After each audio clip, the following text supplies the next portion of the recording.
నమస్తే, welcome to our channel. AP మాజీ ముఖ్యమంత్రి వైఎస్ జగన్మోహన్ రెడ్డి గారు 2029 ఎన్నికల మేనిఫెస్టోలో మేము మావిగన్ని చేరుస్తాం, ఇక నుంచి టీడీపీ వర్సెస్ వైసీపీ కాదు, మావిగన్ వర్సెస్ అమరావతి, మావిగన్కి సపోర్ట్ చేసే వాళ్ళు మాకు ఓటు వేస్తారు, అమరావతికి సపోర్ట్ చేసే వాళ్ళు చంద్రబాబు నాయుడు గారికి ఓటు వేస్తారని చెప్పిన మరుసటి రోజే విజయవాడ రాజధానిగా అనడాన్ని ఎలా చూడాలి తెలుసుకునే ప్రయత్నం చేద్దాం. దీన్ని విశ్లేషించడానికి మనతో పాటుగా ఉన్నారు ఏపీ కమ్మ కార్పొరేషన్ డైరెక్టర్ అడిసిమెల్లి శ్రీనివాస్ గారు.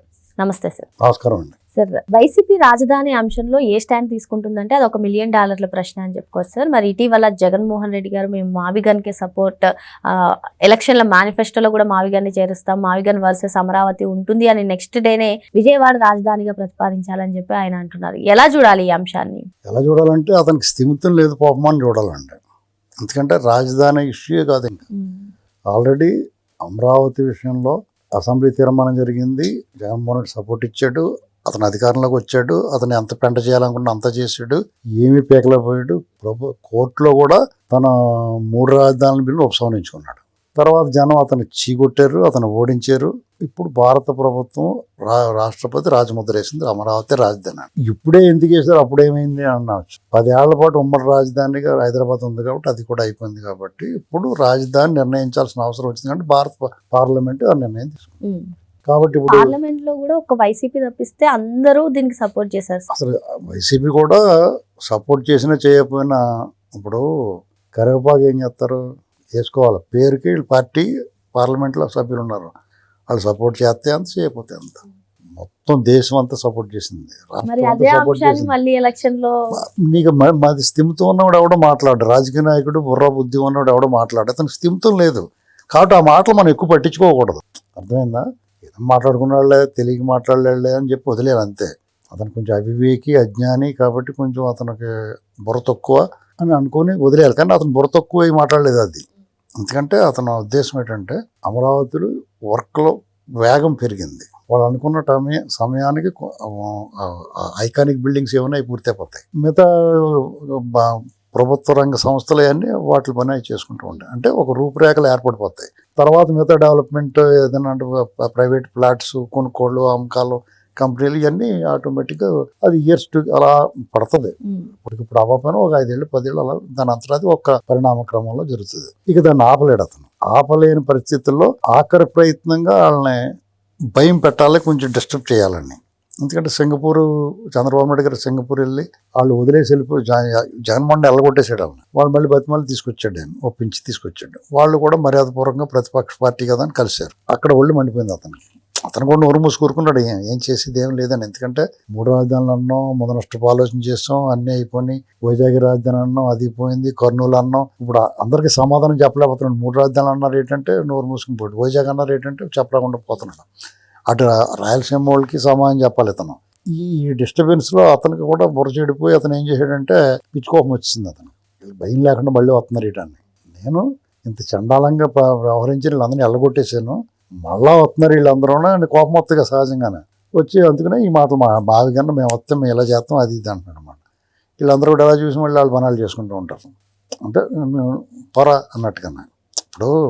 ఇప్పుడు వాల్యూ ఎప్పుడు ఇవ్వాలి, ఎందుకు ఇవ్వాలనేటువంటిది వాళ్ళ సత్తా మీద ఆధారపడి ఉంటుంది. అతను తీసుకున్న నిర్ణయాలు, ప్రజా వ్యతిరేక నిర్ణయాలు, అతను విధానాలు చూసిన తర్వాత ఇక ఎవడో కూడా అతను స్పేర్ చేయరు. వాళ్ళు ఇప్పుడు భారత ప్రభుత్వం అయినా ఇప్పుడున్న ప్రభుత్వం అయినా ఎప్పటికప్పుడు సర్వేలు ఉంటాయి, ఇంటెలిజెన్స్ రిపోర్ట్లు ఉంటాయి. అలాగే ఎవరన్నా భారీ పెట్టుబడులు పెట్టేవాళ్ళు కూడా ప్రైవేట్ సంస్థల చేత సర్వే చేయించుకుంటారు. ఈ జగన్మోహన్ రెడ్డి పరిస్థితి ఏంటి అంటే ఇతను మళ్ళీ ఛాన్స్ లేదండి, అతన్ని చూసి నవ్వుకుంటున్నారు అందరూ, కామెడీ ఆర్టిస్ట్ అయిపోయాడని చెప్పేసి అనుకుంటున్నారనే రిపోర్ట్ వచ్చింది. దానివల్ల మొదటి సంవత్సరం పెద్ద స్పీడ్గా రాలేదు ఎవరు చూడండి, ఇప్పుడు అందరూ స్పీడ్గా వస్తున్నారు. కారణం ఏంటంటే ఇక ఇతను రాడనేటువంటి కన్ఫర్మేషన్ అంతనమాట.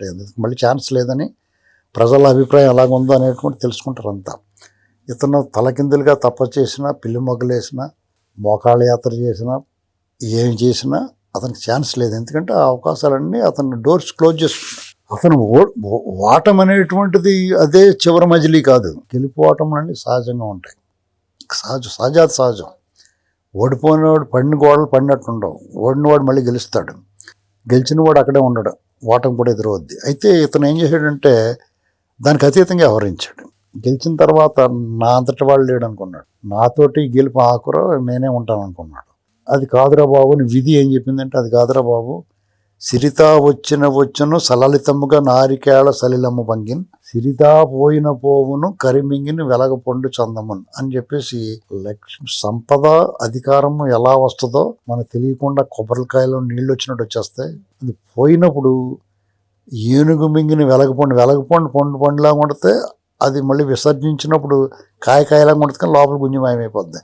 అలాగే అయిపోద్దిరా బాబు అని విధి అతనికి ఒక పాఠం చెప్పింది. అతను బుర్రపాడైపోయేలాగా రిజల్ట్ వచ్చింది. అప్పుడు ఏం చేయాలి, ఎవడన్నా ఎందుకు ఇలా ఓడిపోయాం, ఎందుకు ఇలా జరిగింది, మన విధానాలు కరెక్ట్ కాదా, ప్రజలు మనల్ని యాక్సెప్ట్ చేయలేదు, ఎందుకు మన విధానాలను వ్యతిరేకించే ప్రజలు ఎంత తిరుగుబాటు ఎందుకు వచ్చిందని ఆలోచించుకోవాలి. అది ఓటమి, మామూలు ఓటమి కాదు, ఘోర పరాజయము, పరాభవము.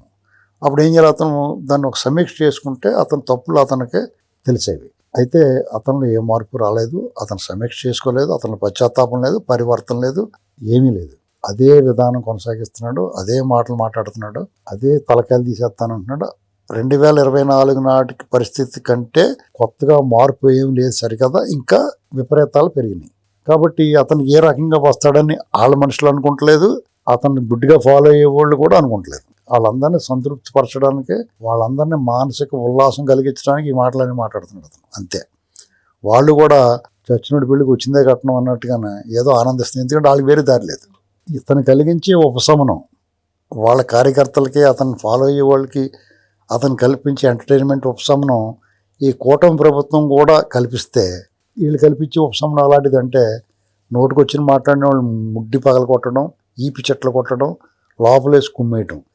ఆ ఉపశమనం కూడా వీళ్ళు చేత మొదలెట్టారు అనుకోండి, వాళ్ళు తట్టుకోలేరు. వీళ్ళు ఆ పని చేయట్లేదు.